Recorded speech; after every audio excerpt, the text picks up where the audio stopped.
இன்னைக்கு நாம கத்துக்க போற ஆத்திச்சுடி உ. உடையது விளம்பேல்.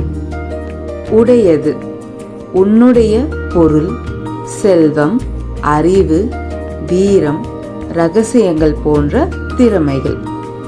விளம்பேல் பிறர் அறியும்படி சொல்லாதே, வெளிப்படையாக பேசாதே, தற்பெருமை கொள்ளாதே.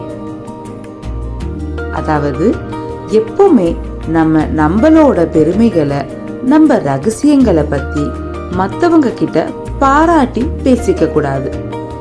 நம்ம கிட்ட இருக்க பொருள்கள் நம்மளோட பெருமை இல்லை. நம்ம மத்தவங்க கிட்ட எப்படி நடந்துக்கிறோம், தன்மையா இருக்கோமான்றதுல தான் உங்க பெருமை இருக்கு. அதனால எப்பவுமே பெருமை பாராட்டிக்காம தன்னடக்கத்தோட இருக்கணும். 5வது ஆத்திச்சுடிய நம்ம எல்லாரும் சேர்ந்து சொல்லலாம். என் கூட சேர்ந்து சொல்லுங்க. உடையது விளம்பேல். உடையது விளம்பேல். எப்பவுமே நம்மளோட பெருமைகளை, நம்ம ரகசியங்களை பத்தி மத்தவங்க கிட்ட பெருமை பாராட்டிக்க கூடாது. தன்னடக்கத்தோட இருக்கணும். Let your kids watch Safe Cartoon with Happy Kids channel.